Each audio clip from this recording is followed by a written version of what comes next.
Hi guys! So just yesterday I gave my IELTS examination and I thought it will be helpful to make a video showcasing my entire process, right from registration to preparation, getting to know the structure of the examination a bit better, and mainly what to expect on the examination day. I have prepared a few notes over here and I'll try to keep it very crisp and concise. So beginning with the registration, to register for the IELTS examination, you can actually register anytime. It happens every 12 to 15 days, but you have to make sure that the slot is available. So register on time. I registered just 6 days before the examination and I did get an empty slot. So yeah, I was lucky. So what you have to do is go to IELTS.org, the official website, and select what IELTS examination you want to give, either IELTS Academic or IELTS General. IELTS Academic is normally for people who want to pursue masters or bachelors, any kind of who are going for academic purposes basically. And general training is usually for people who are planning on working or are not enrolling in a college. But do check out the place that you want to go to. If it's a college, then check out the requirements, check out which IELTS they require. In some colleges in UK, they require IELTS Academic UK VI, which stands for UK visa. But mostly all the places accept IELTS Academic, like normal IELTS Academic. So that's what I gave, that's what I registered for. So in my city, there was no option of IELTS Academic computer based, so I have to give a pen and paper based examination. Which is the same thing, same level of difficulty, same price, everything, and it's just paper based. So register for IELTS examination, fill in the details. They will require your passport number and they will require a scanned copy of first and the last page of your passport while you register. So make sure that you have your passport handy. Apart from that, you have to make a payment and then you will receive a confirmation email. So that is how the registration process works. So I registered for my examination on the 22nd of July and my exam date was 29th July. So the examination was divided into two parts. So my speaking was on 28th July early in the morning and my reading, writing and listening test was on 29th of July, Saturday. So that is how it usually works. Your speaking could be a day or two prior or post your reading, writing and listening. I think usually it's prior, so it could be a day or two prior. So that is how it normally works. So I had about 6 days to prepare for the examination. I did not go to any classes. I mostly studied on my own. I looked at a lot of YouTube channels and I will mention them later in the video. And I talked to a friend who had recently given IELTS and she helped me a lot understanding how I should go about it. So I will share all of that with you eventually. So first comes preparation. Preparation includes understanding the structure. So I went to the IELTS website, I saw what the examination is. I knew it was an English language test and I had a rough idea, but I saw the structure. So the examination is divided into 4 main categories: reading, writing, listening and speaking. As I mentioned before, you will have your speaking on one day and reading, writing and listening on the other days. So there are a total of 40 questions in reading, 40 in writing, 40 in listening, and then speaking goes for about 11 to 14 minutes. All of these categories, all of these sections have a designated time. You're supposed to finish them in the time allotted and they have very particular formats. Now I'll start with particular sections. Beginning with writing, I'm going order-wise because I had speaking on the first day, but on the second day I had writing first, then listening and then reading. So I'll start with writing. Writing is divided into 2 parts. There will be 2 questions, task 1 and task 2. Task 1 will be for 20 minutes, task 2 for 40 minutes. So the total section, you're supposed to finish the section in 60 minutes, that is 1 hour. Task 1 is shorter. You have to write 150 words. It is more of a technical report writing where you're not supposed to give your opinions. You will get a chart or a process diagram which you have to describe as it is. They do not need your opinions. They do not want them to tell you how something works, why something works. They just want you to describe what you're seeing there. So you have to be very particular, and there are certain words that you have to use, certain technical words that you have to use. I can add a PDF of some example questions in the description, but apart from that, I will link to some resources that I referred to while preparing. Task 1, you can broadly categorize the kinds of questions into 4 types: graph with trends, comparative graph, process diagram, and maps. So these are short, descriptive, 150 words, as I said. For task 2, you're supposed to write 250 words, and it's usually much longer, and since it takes more time, yeah, you should ideally spend 40 minutes on this.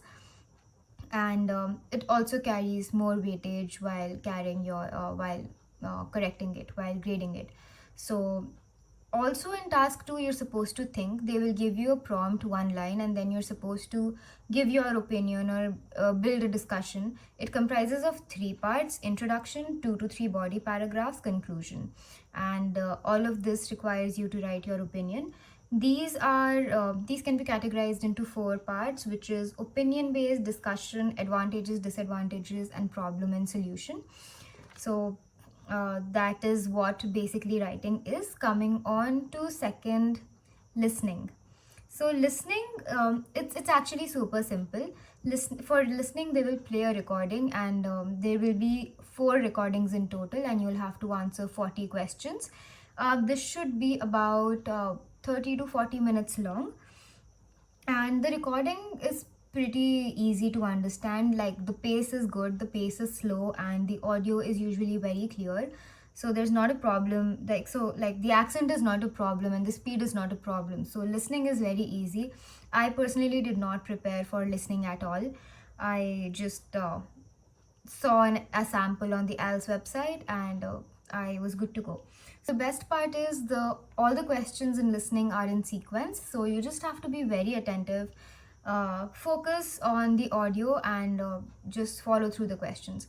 Before attempting the questions, you will get a minute, 30 seconds or a minute to look at the questions first, then they play the audio, and then you get time to answer your questions. So that is basically listening. So coming on to the third part, that is reading. Reading comprises of 3 passages and 40 questions in total, and the total time assigned for this section is 1 hour, 60 minutes. Usually the passages are pretty long, and you should be pretty fast with this section. First passage is the simplest, and the last passage is usually the hardest. So you should give more time to the last passage. Spend about 20 to 15 minutes for the first passage and 25 minutes for the last passage. That way you will be able to spend more time for the hardest one. And there are multiple type of questions, so starting from true, false, not given, to match the headings for the paragraphs. And there will be a question where someone said something and you have to match A, B, C, D to 1, 2, 3, 4, like basically match the column kind of a thing. And all of these questions have a very different strategic approach, so you should refer to some books or watch a couple of YouTube videos to see how you should approach these problems quickly. There are a lot of tips which I'm not covering right now, but I'll give you a few general tips and how I usually approach the reading section. So first and foremost, I look at the questions. Even before looking at the paragraph, I just read the title of the passage and start looking at the questions and highlight the main terms. If there are certain proper nouns, if there are some names, if it's asking something, if the question says, is this opposite to this, I just highlight the important terms. That way I have a rough idea of what the passage is about. And when I'm reading the passage, if I see the word that I've already highlighted, then I just know that, oh, I read this in the question right now. So when I'm reading the passage, I quickly go back to the questions and look for the answer then and there. So first I read the questions, then I quickly go through the passage. And while I'm reading the passage, luckily I had pen and paper, so I could make mark on the paper itself. So highlight everything, just encircle the question, encircle the important titles, names of people, years, underline important information. So just make sure that you're reading very quickly. And what I personally do is I also make side notes. So right on the side of the passage, I write a couple of keywords about what the passage is about. So that helps me come back to the passage much quickly. So when I'm looking at the questions and it asks me something that I don't remember and I have to go to the passage again, I will quickly know what that passage is about.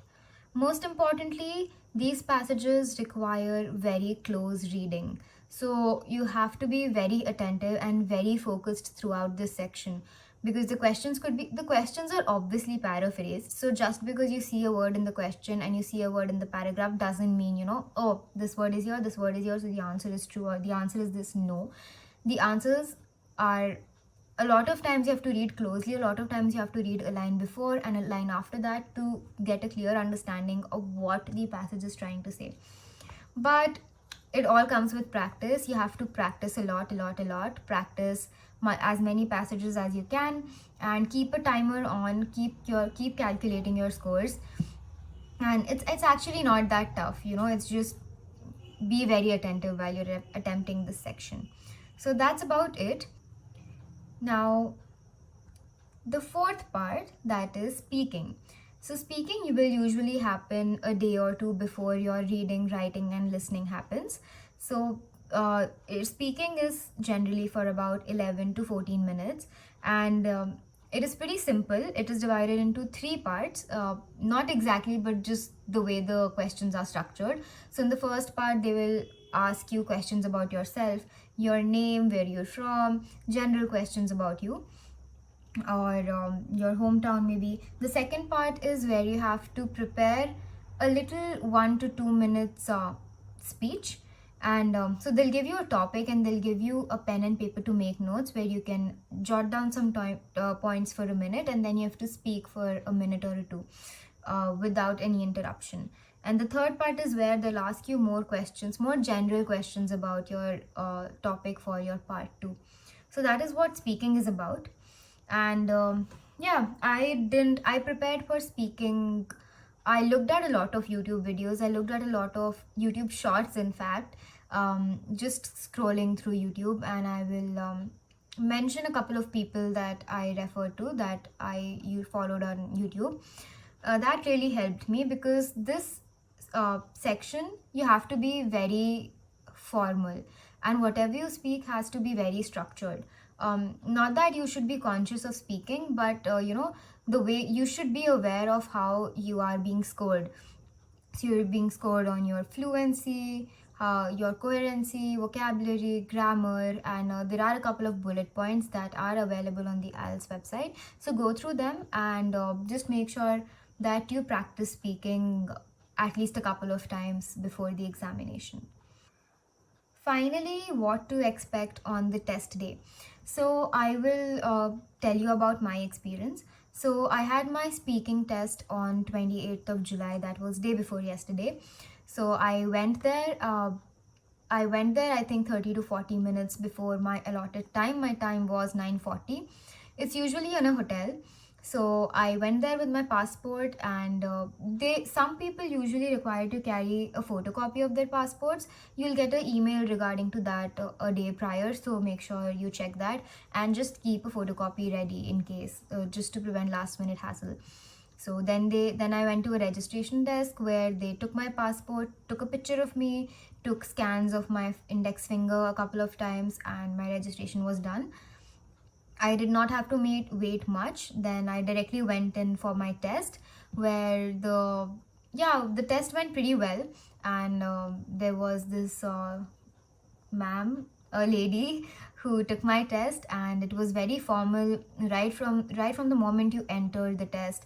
Wish the teacher, wish the person grading you, say good morning, good evening, whatever, and be very confident. Even if you don't know the answers, so they're not like judging you on what you're speaking. They're more into your English, like they're grading you on your English. I mean, of course what you speak does matter and you have to be on the topic, but it's okay if you don't know about something. Just say whatever you know. So mine was pretty simple. It was basic introduction, what's your name, where you're from, and then the general questions were about if I eat chocolates or not, and 2-minute preparation. The 2-minute speaking part was about an unusual meal I had, and the sub parts were what was the meal, where did I have it, and who all were with me when I had that meal, and something like that. So I had to speak for about 2 minutes on it. And the third part was generally about food. So technology and food, and what do you think about restaurants, and why do people go to restaurants, why do people don't go to restaurants, and so on. So I think that wrapped up in about 15ish minutes, and it went pretty well. And that's it. So then I went back, and on the other day I had my examination in some other hotel on another location, which is very close by. So only, say, I think a difference of a kilometer or two. So I went there, and you have to reach pretty early. So my examination was supposed to start at 1 p.m., but we were required to reach there at 11:15 a.m. So at least that's what my email said, but the registration started at 12 p.m. That's a different case. But make sure that you reach early. So I reached there, I waited for some time, and then we were required to deposit our bags. So you're not allowed to take anything inside the examination hall, not even pen, pencil, eraser, no stationery.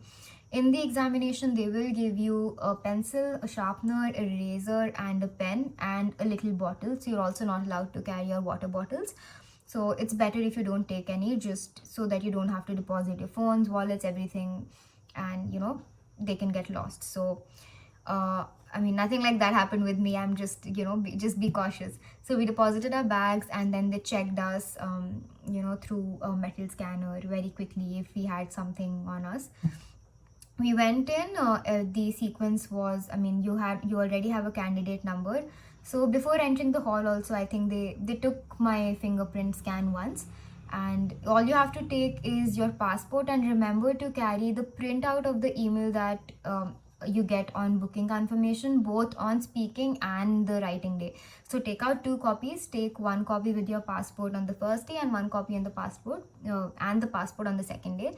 So that's all you take inside. And there were I went inside, I sat. There were a lot of invigilators. They were constantly telling you how to fill in your information. There are some things that you have to write with a pen, like your name and candidate number, and other things with a pen or a pencil. And so you have to be very particular about each and everything. Only open the question booklet when they ask you to, and immediately stop when they ask you to stop. If they catch you writing, once they tell you stop, they can literally cancel I think your entire section, or even a large part of your, I don't know, examination. You might not get your scores, at least that's what they said. But so they're very particular about time. So start when they ask you to, and stop when they ask you to. So the first was writing, and where they distributed us writing sheets. Second was listening. So there is a headset on your table itself. They test the audio, and there's a volume control button, and my headphones worked pretty fine, so that was not a problem. And they test the headphones before you start the exam, just in case your headphones don't work properly. Raise your hand and they'll come to fix it. So that was it. And then the reading section, it all goes by pretty fast, and in between every section you have like a 2 to 3 minutes gap where they give you instructions for the next paper and distribute the sheets. All of that, there's not really much time to go to the washroom or anything. People went, but everything just went by so fast that you have to stay focused. And I was afraid that I wouldn't be able to. My attention span has gone down so much. I deactivated my Instagram for a week. My screen time on Instagram for a week was about 5 to 10 minutes a day. And my attention span really went down, and I was worried that I won't be able to do my reading properly. But on the examination day, I was so focused, and I even completed my reading, I think 10 to 15 minutes before an hour, in like 45 minutes, and then I had plenty of time to check all my answers. So that was a good thing. But also I practiced, so there's also that. So yeah, just be very focused, practice a lot, and my exam went great, and I'll get my results in about 15 days. So yeah, that's all about it. I think I've covered everything about the test day itself. Yeah, after the test ended, you take your passport and you leave. Nothing to do beyond that. They take the question booklet back, and yeah, that's it, I think. So all the best for your examination, and if you have any queries, you can just comment them down below. I'll try to answer them. Or if you need any help with anything, or if you need more videos on how I prepared in 6 days, if you want the reading material or if you want practice questions, I'll actually add all of it in the group, in the description itself. And yeah, thanks for watching the video, guys. Good luck for your IELTS exam, and see you in the next video. Bye bye.